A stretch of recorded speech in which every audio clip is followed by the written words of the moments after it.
6 minutes now past the hour. Coach's Corner with Coach Adam Fossett, B.B. Comer Tiger head football coach and athletic director, brought to you by B.B. Comer Alumni Association. Well, you played from behind most of the night until the final 18 seconds of scintillating 36-35 win over Vincent. Good morning. Good morning. Good morning. Yeah, we only led for 18 seconds of a 48-minute game, and fortunately for us, it was the last 18 seconds. But you know, we get down 14 points twice in the game. We're down 14 in the first quarter, and then we come out and we're down 14 in the third quarter. So we played very, very sloppy, especially in the first half. Number one here, he takes off. Heck of an athlete. Don't get lined up right. Don't do what we're supposed to do. Looks like it's basically the same play here. Oh, yeah. Yeah, same play, missed tackle. And then we have another missed tackle there. So Chris Garrett comes in for us and does a good job for us as our Wildcat quarterback. This was one of our early scores with Jai Gaddis, and Jai Gaddis caught the tying touchdown as well. So there's a little wrinkle there with them at the end of the first half. Yeah, that put them up 7 at the half. So down 21-14. And then we decided to wake up later on, but this kid, number 6, did a good job too, running the ball all night. Missed a few tackles right there. Yeah, we got guys all over the place missing tackles. So that's the key, is we got to wrap up. We got to make tackles. Kamor had a big night, coming back. Looks like he's 100% healthy now. A lot of people don't realize this guy's got some speed too. Yeah, he's a big kid, got some speed.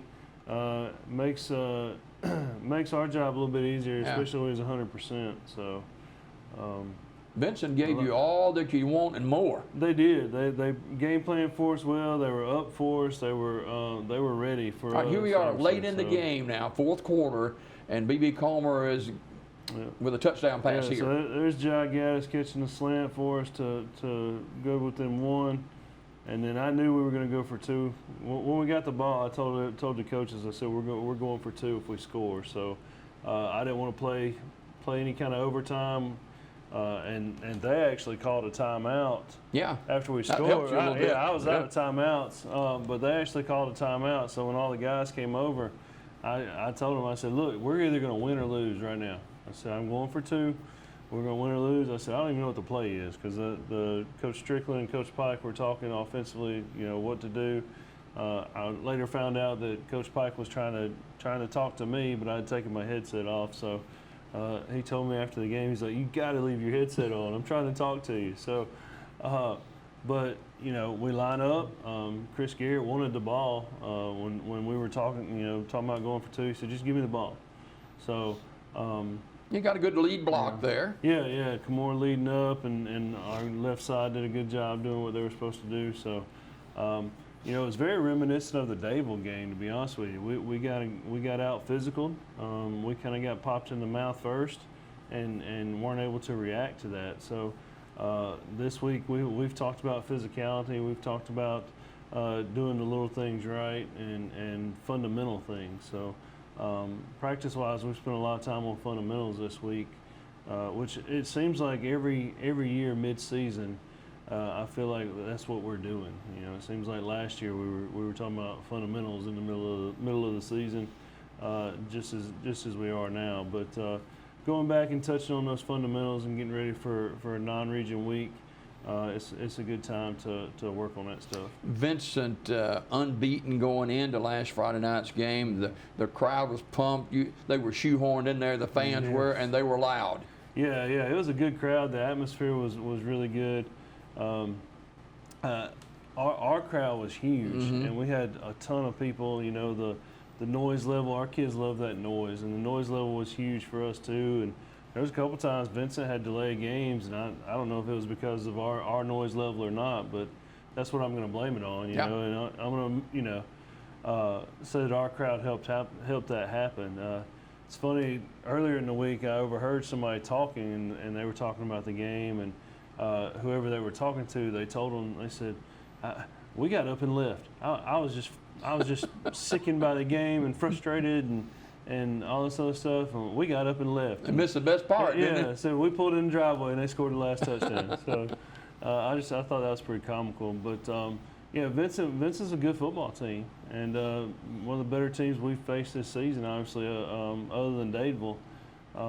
But very, very well organized. Coach Weatherford has done a good job building those guys up, and again, but the best Vincent team we've seen in a long time. They'll win a lot more games this season. And B.B. Comer, you knew that your backs were against the wall late in the football game, but it shows how gifted and talented and dedicated that this football team is to getting that W ever how they had to get it. Yeah, I thought you could see momentum swing a little bit. Kamor made a huge tackle in the third quarter. Late in the third quarter, he makes a huge tackle and a big stop. And you could kind of feel the wind going out of their sails and momentum kind of shifting to our side. So it's kind of interesting because the whole time in the fourth quarter, like I don't ever remember calling feeling panicked or feeling rushed or anything like that. I just we stayed calm. I didn't really worry about timeouts. I didn't. We had burned some other timeouts earlier in the game trying to make some adjustments, but as far as clock management and stuff like that, I thought we did a really good job. We'd worked some 2-minute offense throughout the week, and we're ready to line up and understand the situation. And I thought that was key for our guys, understand the situation. On the last drive, we start out, I think, 2nd and 20. On first down we get sacked. We're 2nd and 20. And Rayleon Sims catches a little screen pass and gets the first down, and then we go back to him, and he catches a little whip route, and immediately gets as many yards as he can and gets out of bounds. So what we're saying in practice, they're picking up and they're understanding the game a lot more, and the more you understand the game, the better off you're going to play when it comes down to making good decisions. 4-1 with the win over Vincent, remaining deadlocked with Isabella for first place in Region 4. And of course, Isabella is a week from tomorrow night, but first things first, the Sachs Wildcats, and they got a pretty good football team. Yeah, Sachs is always solid, always athletic. They've got some big guys on their offensive and defensive fronts. Quarterback's really, really athletic. So they're going to run some power read, zone read stuff, and that's what they do. That's what Coach Miller's done a long time. So that system they know how to run it. They've run it forever.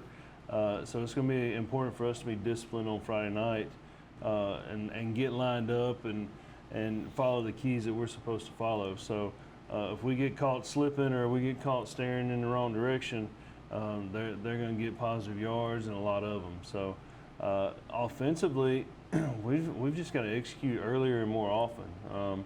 Offensive line plays got to get better for us, and we had a lot of offensive linemen that would make contact and then stand around. So we've been driving the sled a lot this week, and they're on a 4-second timer. So you talk about offensive linemen in 4 seconds, they'll kind of roll their eyes a little bit because they get on the sled, we blow the whistle, and they drive, and we count it off. And that's a long 4 seconds. Yeah, that's a long 4 seconds when you're pushing an old metal sled. So, but we've got to continue to get better, and that's the key. And had a couple of bad snaps the other night too. Yeah, a couple of bad snaps, and that's something we hadn't faced all year.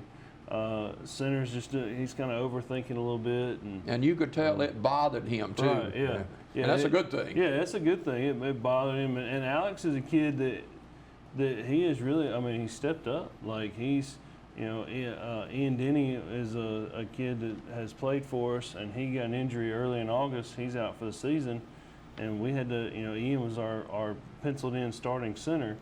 Well, Alex has stepped up and really done a good job for us. So it bothers him when he messes up, and he wants to be successful for the team. So how can a win like this one over Vincent, when it was very dramatic, a lot of obstacles you had to overcome, how can this help you going in the second half of the season?